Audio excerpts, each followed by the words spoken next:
నీ రాజకీయ స్వార్థం కోసం వెంకటేశ్వర స్వామి ప్రతిష్టను దిగజారుస్తా ఉన్నావు.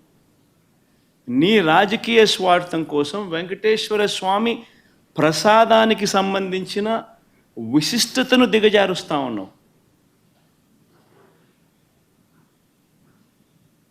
జరగనిది జరిగినట్టుగా, అనిమల్ ఫ్యాట్తో తయారు చేసినట్టుగా ఒక అబద్ధాన్ని ప్రచారం చేస్తా ఉన్నాం.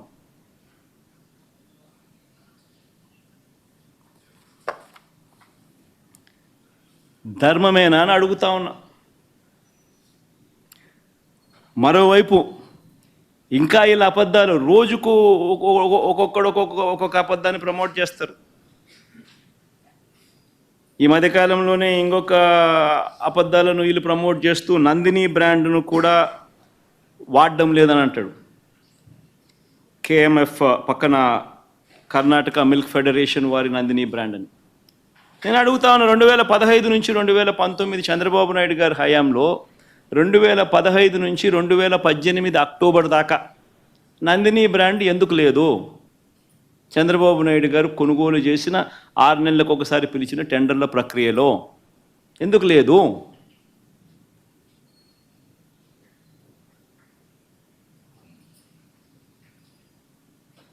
నందిని వాళ్ళు కూడా అప్పుడప్పుడు పార్టిసిపేట్ చేస్తారు, అప్పుడప్పుడు పార్టిసిపేట్ చేయరు. మన హయాంలో కూడా 2019 తర్వాత మన హయాంలో కూడా నందిని వాళ్ళు అప్పుడప్పుడు పార్టిసిపేట్ చేశారు.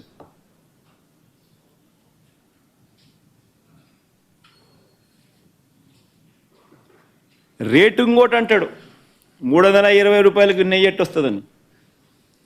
ఇంకా ఆశ్చర్యకరమైన విషయం అండి, నాకు అర్థం కాల. చంద్రబాబు నాయుడు గారి హయాంలో 2015 నుంచి 19 వాళ్ళు ప్రొక్యూర్ చేశారు కదా నెయ్యిని. టెండర్లు పిలిచి ఇదే మాదిరిగానే ఈ టెండర్ల ద్వారా ప్రొక్యూర్ చేశారు కదా. ఏ రేటుకు ప్రొక్యూర్ చేసినారు?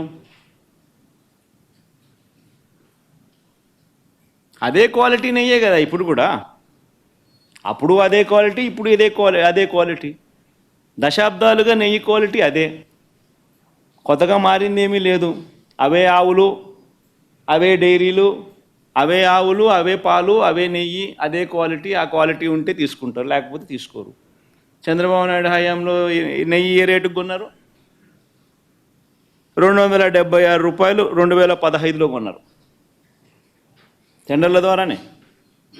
2019 జనవరిలో, అంటే ఆయన చివరి దాంట్లో 324 రూపాయలు కొన్నారు.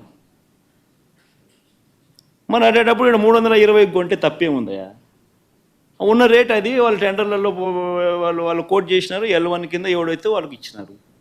ఏం తప్పు జరుగుతూ ఉంది? నీ హయాం అంతా ఇదే రేట్లతోనే జరిగాయి, కొనుగోలు చేశారు. మరి ఇప్పుడు కూడా అదే రేట్లతోనే కొనుగోలు జరుగుతూ ఉంది. కేవలం చంద్రబాబు నాయుడు ఇప్పుడు ఆయన హెరిటేజ్ పాలను కార్టెల్ ఫామ్ చేసి నెయ్యి రేట్లు పెంచేసి ఆ కార్టెల్లో చంద్రబాబు నాయుడు హెరిటేజ్ కంపెనీ లాభపడాలనే ఉద్దేశంతో కొత్తగా ఇప్పుడు రేట్లు పెంచడం కోసం అని చెప్పి కొత్తగా ఇప్పుడు మాట్లాడుతూ ఉన్నాడు చంద్రబాబు నాయుడు. అదే క్వాలిటీ నెయ్యి, అయ్యే స్పెసిఫికేషన్సే నువ్వు అడిగేది. దశాబ్దాలుగా నువ్వు అయ్యే స్పెసిఫికేషన్స్ అడుగుతున్నావు. అవే స్పెసిఫికేషన్స్ అప్పుడు అడుగుతున్నావు, అవే స్పెసిఫికేషన్స్ ఇప్పుడు అడుగుతున్నావు. అదే క్వాలిటీ అప్పుడు అడుగుతున్నావు, అదే క్వాలిటీ ఇప్పుడు అడుగుతున్నావు. తిరుపతి లడ్డు అన్న విశిష్టత మనం చాలా గొప్పగా చెప్పుకుంటాం. తిరుపతి లడ్డు టేస్ట్ చాలా బాగుంటుంది అని, గొప్ప టేస్ట్ అని. మన అదే క్వాలిటీ టేస్ట్, అదే నెయ్యి, అదే క్వాలిటీ, అదే టేస్టు. అప్పుడైనా అంతే, ఇప్పుడైనా అంతే, ఎప్పుడైనా అంతే. మరి ఈ మాదిరిగా అబద్ధాలు ఆడడం ఎందుకు మటుకు ధర్మం?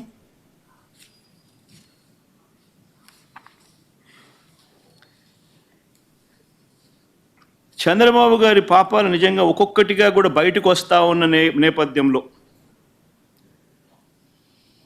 ప్రజలందరూ కూడా చంద్రబాబు నాయుడు గారిని వేలెత్తి చూపించే కార్యక్రమం జరుగుతూ ఉన్న నేపథ్యంలో చంద్రబాబు నాయుడు గారు ఈ మధ్యకాలంలోనే లడ్డూ టాపిక్లో చంద్రబాబు గారు ఎప్పుడైతే ఈ మాదిరిగా చంద్రబాబు నాయుడు గారు ప్రజలు చంద్రబాబు నాయుడు గారు చేసిన తప్పును ఎప్పుడైతే తప్పులు పట్టడం మొదలుపెట్టారో, ప్రజలకు ఎప్పుడైతే వాస్తవాలు తెలియడం మొదలెట్టాయో, అప్పుడు ఈ పెద్ద మనిషి ఏం చేస్తాడు? టాపిక్ డైవర్ట్ చేయడం చేస్తూ ఏమంటాడు?